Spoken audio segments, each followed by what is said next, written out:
Hello, I'm Tomix, and with the exciting release of Planet Coaster 2 just around the corner, I have been watching every preview and reading up on what's coming because I am excited. There are so many things to get hyped up about this game. The previews have been making the game spin circles in my mind non-stop for ages now. But, of course, as someone who loves the franchise, there's also things I noticed that I'm either concerned about or straight up dislike, and I do want to mention those too. But I want to stress that overall, I am incredibly happy with the direction this game seems to be taking, and while there are as many concerns as there are things to be excited about on this list, the concerns are, for the most part, either small things, nitpicks, or things that can be patched out in the future, whereas the exciting things are way more significant. So, here's my list of 11 things to get hyped up about, and 11 things to be more concerned about in Planet Coaster 2. We're going to start off with the big stuff and work our way down to the nitty-gritty. Number one most exciting thing is, well, let's just start with the obvious, Waterparks. I am so excited for this. Not everyone in the Planet Coaster community shares my love of Waterparks, but what can I say? I am the target audience for this move. I've seen some Planet Coaster fans wonder why Frontier is doing this, because Waterparks are like a whole separate thing. Meanwhile, I'm like, have we been hanging out in the same communities? Because for years, everywhere I went that asked people what they want out of Planet Coaster, the number one answer has always been Waterparks. Other than Roller Coaster Tycoon 3 Soaked, we've never really had a big game that lets you build Waterparks before. Well, not an impressive one anyway. But as much as I like RCT Soaked, I always had a problem with the mechanics of how you build a water park in that game. It always felt clunky. The way you built them felt a lot more rigid than how you'd build the rest of your park, and it was like a whole separate system that didn't allow as much freedom or realism. But with Planet Coaster 2, they seem to have tackled that issue to the ground and beat it up for its lunch money. Water parks are now perfectly combined with the existing system while maintaining realism. You could have your water park area be separate, or you can mix it in among the rides. Things like lazy rivers are now just a part of the pool that you can build or connect, much like they are in real life, not just a separate ride out on its own, connected only to itself. To use the water park features, guests have to buy pool passes where they pay for all the water park rides at once, as opposed to amusement park rides where they pay per ride. This adds both realism and an interesting gameplay mechanic, and I'm excited to play around with it. Also, I think the fact pools can now have varying depths is a very big yes for me. I don't know why I care about that so much, but I do. I was always missing it in Roller Coaster Tycoon Soaked. Having said that, my number one concern: bad water park elements and physics. Planet Coaster always did a great balancing act by appealing to the general public while giving enough attention to detail to please the hardcore enthusiasts, and I just feel like that is not the case when it comes to how they handle water parks.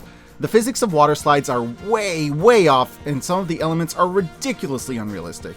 And I'm not talking about little issues such as why is every slide made out of 10 zillion segments, or guests sort of acting like a suspended coaster by swinging from an invisible track that they're attached to instead of being fully physics-based, because I get why they didn't do those things, or I just don't feel like they're unrealistic enough to bother me, but there's way bigger issues with the way they designed water parks and the physics engine that leave anyone who's really into water parks baffled. Now, you might be saying, listen here, random YouTuber I just found, the game's not out yet. How are you complaining about how good the physics are when they might be fixed before release? And I'll get to that, but first let me list the issues. Each of them by themselves are not huge deals, but altogether they're a problem. One of the first in-depth examples we've seen of a water slide was when one of the devs built a big steep drop that goes into a little hairpin turn with no wall on the side. If you sent a real guest or test dummy going 50 miles per hour into a sharp turn like that with no wall, in reality they would fly the heck off. If your guest goes too fast over a hill, they stick to the slide like magnets are holding them attached instead of flying off into oblivion. Both these issues are things that Roller Coaster Tycoon Soaked knew how to do correctly 20 years ago, so this is actually a step back.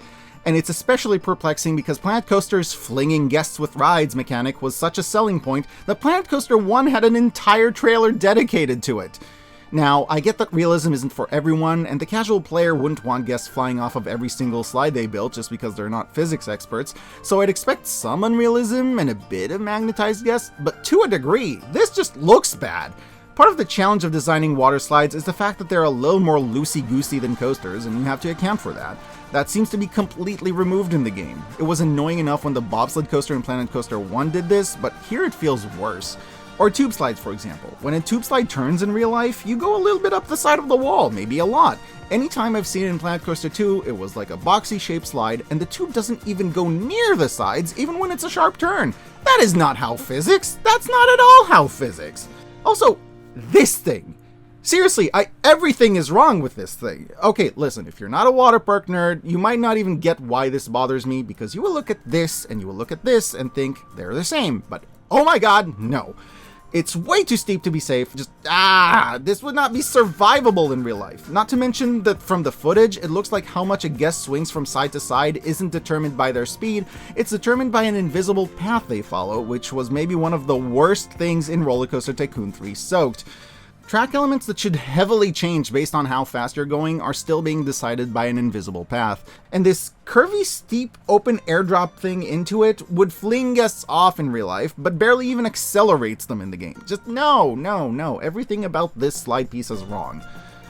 Okay, yes, these are the sort of things that only waterpark nerds would care about, but Planco has always gone the extra mile to also cater to the amusement park enthusiasts before. Why stop now? Water parks are even more physics-based than amusement parks, and I can live with some unrealistic things, but I just feel like some of these are not up to the same standard of realism as Planet Coaster's regular rides, and unfortunately, this is one thing I don't see changing between now and the release, because at this point, this would be built into the mechanics of how water rides work, which is too big of a thing to overhaul between now and release, or if I'm being realistic, even in a future update probably. This is my number one concern, and I kind of went off on a whole tangent about it, but there's still so much to be excited about in this game, and my number two most exciting thing about Planet Coaster 2 is more in-depth management! Oh my god, listen. Planet Coaster 1 is a sandbox game. Sure, there's a campaign mode and a way to make custom scenarios, but those practically felt like an afterthought sometimes. It always felt like it was appealing to sandbox players who wanted to build anything more than to people like me who enjoy playing through a detailed campaign and facing interesting game challenges. But Planet Coaster 2 changes that and tilts the weight a little more in the direction of park management without taking anything away from sandbox players. We now have power and water systems to take care of. We now have dietary restrictions on guests that need to be catered to, which, as a vegetarian, is something I've been wanting in games for ages. I squealed when I saw Viva La Vegan is a new food franchise in the game. You're gonna have to make sure that somewhere there's a gluten-free food option, or you'll have a bunch of pissed-off celiacs. Also, there's now 4 objectives per level instead of 3, which I just feel like will liven the game up a bit.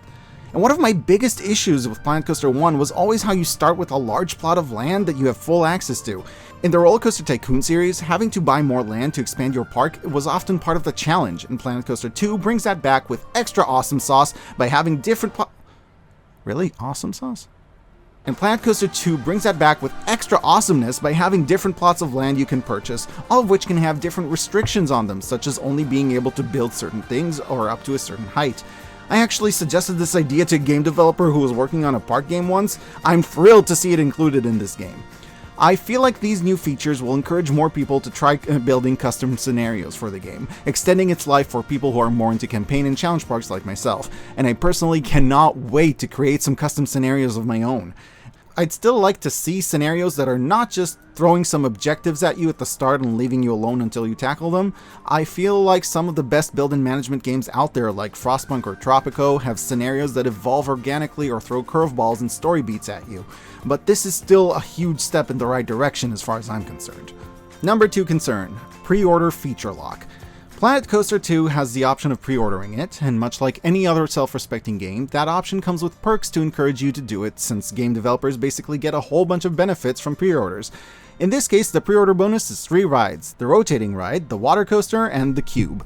Now, the first red flag is that the cube is actually a ride that was in Planet Coaster 1's base game, so it's weird to separate it out like that, but whatever. In Planet Coaster 2, we're getting a lot of rides that in the base game were originally part of a DLC, and it's not like this sort of ride is an amusement park staple that every other park has, so I don't mind it as much.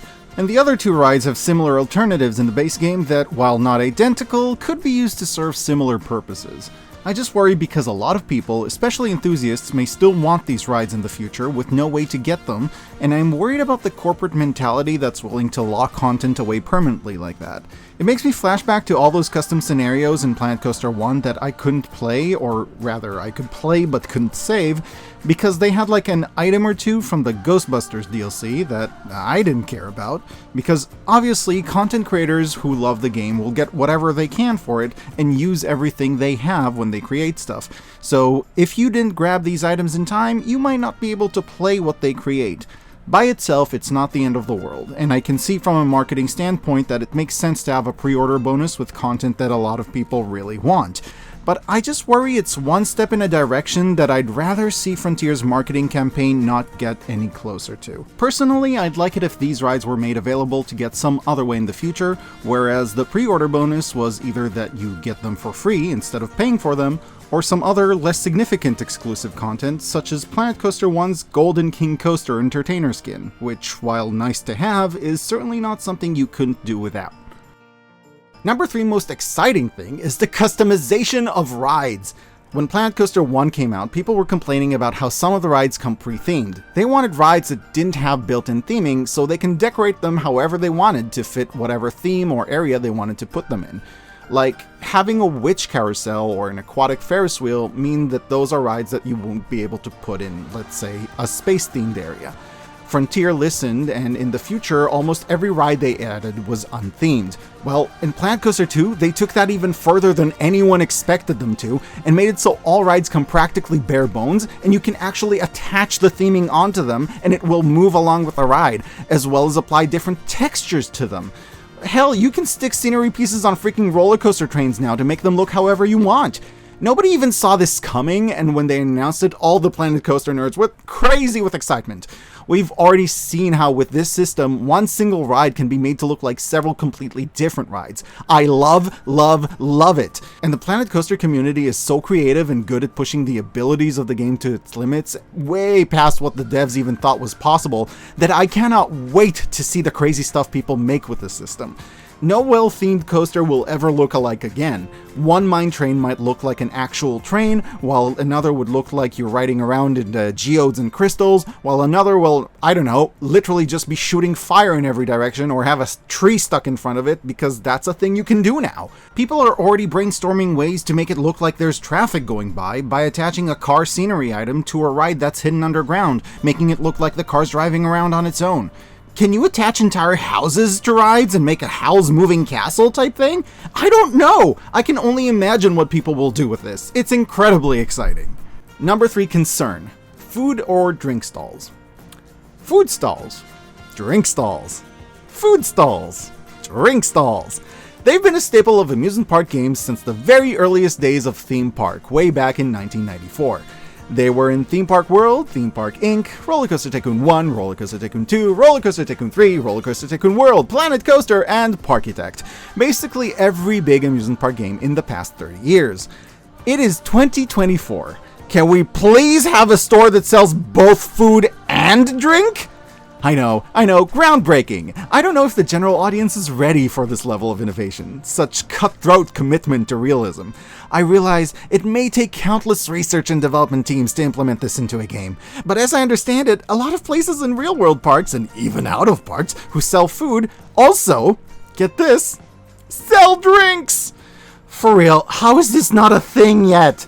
I heard someone mention that it's a thing in Planet Zoo, which Planet Coaster 2 is taking a lot of features from, and Planet Coaster 1 has restaurants which let you sell things from several different stores at once, among which are both food stores and drink stores, so technically you could buy food and drink in the same place. But it's still not confirmed, and for real, every self-respecting hot dog and ice cream cart on every boardwalk and fun fair would have the option to sell you bottled water or a can of cola. How is this still not a thing? It's not a big thing, it's practically a nitpick. The reason it's number 3 on my list is mostly that I'm baffled that somehow it's still a thing 30 years later. 30 years, people! 30 years and nobody has broken this yet? Theme Park did a thing in 1994, and 30 years later, every game has just been copying its answer sheet. Number 4 most exciting thing. New campaign. Just having a new campaign to play. Again, a lot of people play Planet Coaster for the sandbox, but I'm a campaign player first and foremost, and I am excited to have a whole new slew of levels to play. Number 4 most concerning thing. The new research system where once you research something, you just have it for the rest of the entire campaign, instead of what you do or don't have research being specific to certain levels like in the previous game. I don't know how I feel about that. Depending on how it works in custom scenarios, it might be really limiting in terms of what challenges you can or can't create. If I want to make an old-timey park scenario where you can only build old-timey rides, will that still be possible? We still don't have a lot of info on how research works outside of the campaign, so I guess we'll wait and see.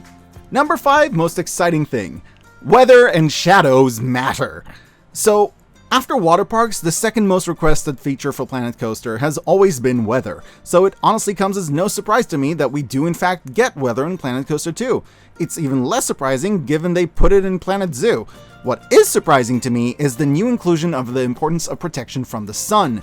If you don't protect guests from the sun enough, they will become uncomfortable or even sunburnt. I am actually kind of thrilled about this, maybe more so than most people. You see, other than coasters, I'm also into urban design, and one of the things that can make or break both an amusement park or an urban space is how much cover from the sun is available there. Not having enough trees or places to hide from the sun has killed amusement parks before. Just take Hard Rock Park in South Carolina, a massive sprawling park with giant state-of-the-art coasters that closed a year after it opened due to, among other reasons, a lack of shaded areas so bad that I heard about it all the way on the other side of the planet. And just look at this new park in Iowa called Lost Island. For all its cool attractions, when I look at this, what I'm thinking is, yikes! Other than not being pretty, this just doesn't seem like the sort of place you want to go to on a scorching hot summer's day. We'll see how the park does. But yeah, people in real life tend to avoid public spaces that offer no escape from the heat, so having this be an actual mechanic the game adds is a really exciting level of realism to me, especially because this mechanic implies you could have weather affect people in much more detailed ways than was ever previously possible, but we'll get to that in number 5 concern. Does it matter enough?